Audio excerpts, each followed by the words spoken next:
दहेज का दर्द। मेरा जन्म बिहार राज्य के रोहतास जिले के एक छोटे से गांव में हुआ। मेरे पिताजी एक प्राथमिक पाठशाला में शिक्षक थे। माता धार्मिक विचार वाली सीधी सादी महिला थी। 3 पुत्रों के बाद मेरा जन्म हुआ, इसलिए मुझे माता पिता का बहुत लाड़ प्यार मिला। मेरे भाई भी मुझ पर जान देते थे। घर में खाने पीने की कोई कमी नहीं थी। गांव के प्राकृतिक वातावरण में मेरा बचपन बड़े सुख से बीता। जब मैं कुछ बड़ी हुई तो पिताजी ने मुझे गांव की पाठशाला में भेजना शुरू किया। मैं पढ़ने लिखने में होशियार थी और सभी शिक्षक मुझसे खुश रहते थे। मेरे पिताजी थे तो साधारण शिक्षक ही, किंतु उनके विचार बहुत उदार थे। उन्होंने हर प्रकार से मेरी शिक्षा में सहायता की और मेरे अच्छे अंकों से हाई स्कूल की परीक्षा उत्तीर्ण कर ली। आगे की शिक्षा के लिए किसी शहर में जाना पड़ता था।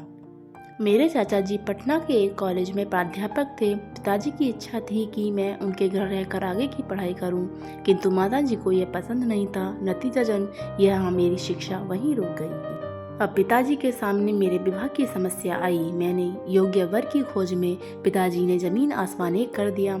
उनकी परेशानी देखकर मैं अपने आप को कोसती थी, पर कुछ कहा न पाती थी। आखिर उन्होंने मेरे लिए योग्य वर खोज ही लिया। वर महोदय बीए पास थे और वाराणसी के बिक्री कर कार्यालय में नौकरी करते थे। उनके पिताजी समीप के गांव के एक संपन्न किसान थे। घर में किसी प्रकार का कोई अभाव नहीं था। एक दिन मेरे घर के दरवाजे पर बारात आई और धूमधाम से मेरा विवाह हो गया। मेरे पिताजी थे तो साधारण शिक्षक ही, फिर भी उन्होंने दहेज में काफी सामान दिया। सुनने में तो आया था कि उन्होंने मेरे ससुर जी को नगद रुपए भी काफी दिए थे, पर मैं इसके बारे में ठीक ठाक नहीं जानती। अपने घर से विदा होकर ससुराल जाते समय मुझे जो दुख हुआ उसे मैं शब्दों में नहीं प्रकट कर सकती। खैर, मैं ससुराल आ गई और अपनी मेहनत तथा व्यवहार से सबको खुश रखने की कोशिश करने लगी, पर विधाता की कुछ और ही इच्छा थी। जल्दी ही मेरी सास, नंद और पतिदेव खुद मुझे तरह तरह से कष्ट देने लगे। तानों की बौछार तो होती ही थी, कभी कभी मारपीट भी होने लगी। एक दिन तो सास जी ने गर्म चिमटे से मेरे शरीर पर जगह जगह दाग भी दिया। कारण यह कि वे चाहते थे कि मैं अपने मायके से रंगीन टेलीविज़न और मोटरसाइकिल लाकर उनकी प्रतिष्ठा बढ़ाऊं।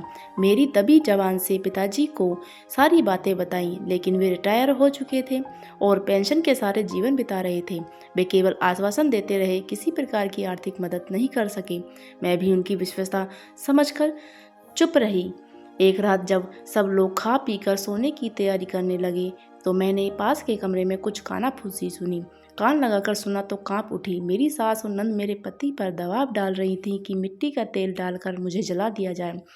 वे मुझसे हमेशा के लिए रास्ते से हटा देना चाहती थी ताकि उनके बेटे को दूसरी शादी हो जाए और उन्हें मुँह मांगा दहेज मिले। बस उसी रात पो फटने के पहले ही मैं उस नरक कुंड से भाग निकली और जगह जगह ठोकरें खाती हुई इस शहर में आ पहुंची। यहाँ आप जैसे उदार लोगों की कृपा से 2-4 घरों में बच्चों को पढ़ाने का काम मिल गया। इन्हीं ट्यूशनों के सहारे जिंदगी की बाकी दिन बिता देने का इरादा था। हाँ,